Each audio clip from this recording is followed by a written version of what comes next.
ካመንክ ትችላለህ። የአየር ሁኔታውን መቀየር አትችልም፣ ነገር ግን አለባበስህን መቀየር ትችላለህ። ችግሮችን ማስቀረት አትችልም፣ ነገር ግን ራስን ማበርታት ትችላለህ። ጊዜውን ማስተካከል አትችልም፣ ነገር ግን ከጊዜው ጋር መራመድ ትችላለህ። በአንዴ ተነስተህ መንግስት መቀየር፣ አሰራሩን ማሻሻል አትችልም፣ ነገር ግን ራስን በፈለግከው መንገድ መገንባትና ማሻሻል ትችላለህ። ከአቅም በላይ የሆኑ የማንቆጣጠራቸው በእነርሱ ላይ ስልጣን የሌለን እኛ ሳንሆን እነርሱ የሚመሩን ምድራዊ ጌቶችና በእግዚአብሔር ፍቃድ የሚዘወሩ ነገሮች እንዳሉ ማሰብ ተገቢ ነው። ከዚህም አንጻር በእነርሱ ከማማረርና ከመናደድ ይልቅ ራሳችንን መመልከት ይኖርብናል። እውነት ነው፣ ሕይወት ከባድ ነች። የክብደቷም ልክ ግን ሚዛኑ በእኛ እጅ ላይ ነው። ሁሉም ነገር ይቻላል ሲባል በሰው አቅምና ዕውቀት የሚገደም መሆኑን መረዳት ተገቢ ነው። ወዳጄ፣ ቀላሉን መመኘት አቁመህ ለከባዱ መዘጋጀት ስትጀምር፣ ምቾትህን አቁመህ በማይመች ሁኔታዎች ውስጥ ራስህን ለማመቻቸት ስትጥር፣ ከሚታየውና ከሚሰማው በላይ በራስህ ተስፋ ከተመራህ፣ የአምላክን ፍቃድ ከጠበቅ፣ በእርግጥም ትችላለህ፣ ትቀየራለህ፣ ታደርጋለህ። ሐሳብና ምኞትህ ሁሉ ገደብ አላቸው። ከገደባቸው የማለፍ አቅሙ ግን ይኖርሃል። ማውጣት፣ ማውረዱ፣ ማሰብ፣ ማስተላሰሉ አይቀርልህምና ማድረግ ስለምትችለው ነገር ብታስብ፣ መቀየር ስለምትችለው ነገር ብታሰላስል ደግሞ ብዙ ነገሮችን የመቀየር እድሉም አቅሙም ይኖርሃል። ከቢሆን ኑሮ ሐሳብ ተላቀ፣ ከቅዠት ተላቀ፣ ከማይሆኑ ሐሳቦች ወጥተህ ከአቅም በላይ የሆኑ ነገሮች ላይ ማተኮርን አቁመ ነፃ ፍቃድ ባለህ በራስህ በገዛ ፍላጎትና ምርጫ የተገደበውን ሕይወትህን መለወጥ ትችላለህ። ማንም የተሰጠው የተለየ ክህሎት አለ። የክህሎት ውጤት ግን በራሱ ውሳኔና ተግባር ላይ የተመሰረተ። ልክን አውቆ መኖር፣ እንደ አቅም መራመድ፣ የሚችሉት ላይ ማተኮር ትልቅ ስጦታ ነው። ምንም ማድረግ አልችልም ከማለታችሁ በፊት የምትችሉትን ሁሉ ስለማድረጋችሁ መጀመሪያ እርግጠኛ ሁኑ። ነገሮች ከአቅማችሁ በላይ መሆናቸውን የምታውቁበት ብቸኛ መንገድ ሙከራችሁን ስታዩ ብቻ ነው።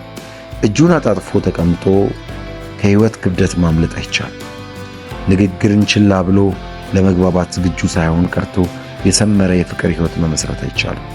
ራስን ገድቦ ማንነትን አሳንሶ ራስን ወደ ኋላ እየገፉ ለውጤት መብቃትና ራስን ማሻሻል አይቻልም።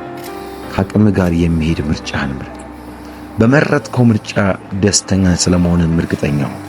ባሰብከው ሰዓት ያሰብከው ስፍራ እንደሚያደርስህም ተማመነበት። ያን ከፍታ ላይ ስትወጣ ደግሞ አንተ ሳትሆን ድልህ ይናገር።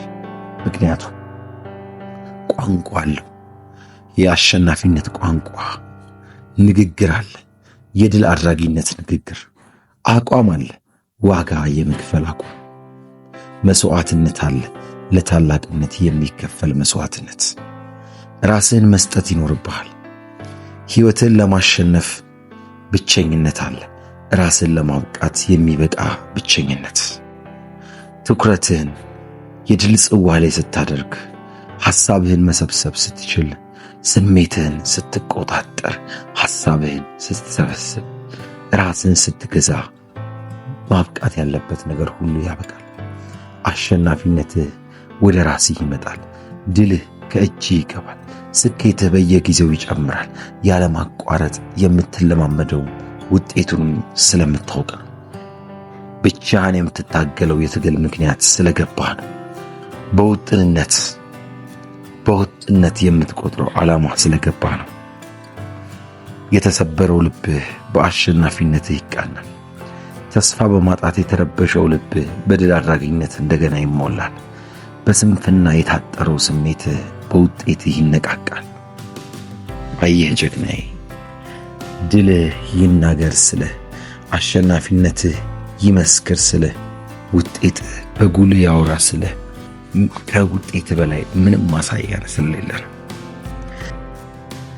ዓይንህን ስኬት ላይ አድርግ። ልብህን ለዓላማ አስገዛ። መንፈስህን በአምላክ ቃል ጠግን። ውስጥህን በሚያናጉ ቃላት ራስን መካከለኝነት የሚያበቃው ትኩረትን መቆጣጠር ስትጀምር፣ ለራስ የምትሰጠው ቦታ የሚቀየረው ብቸኛ ደስተኛ መሆን ስትጀምር፣ ለስኬትህ የምትቀርበው በማንነትህ የምትኮረው ዓለምህን የምትቀይረው የምትረታው ራስን የምታኮረው ለራስ የገባውን ቃል ስታከብር። የራስህን ሚስጥር ለማንም የመናገር ግዴታም የለብህም። የተዘጋብህን በር ለማስከፈት አላስፈላጊ ሰጣ ገባ ውስጥ መግባት አይኖርብህም። የምትሰማው፣ የምታነበው፣ የምትከተለው እያንዳንዱ ነገር አንድም የውድቀት ምክንያት አሊያም የስኬት መንስኤ የመሆን አቅም አለው። ወንድሜ፣ ዕውቀት ይኖር ይሆናል። ዕውቀት ግን ምን አተረፈልህ? ጥበበኛ እንደሆንክ ልታስብ ትችላለህ። ነገር ግን ጥበብን በምን ገለጽከው? ጥሩ ተናጋሪ ልትሆን ትችላለህ። ነገር ግን የምትናገረው ምንድን ነው? በሥራ ታታሪ ነህ? ተነሳሽነትህ ከፍተኛ ነው? ንቃትህ የላቀ ነው?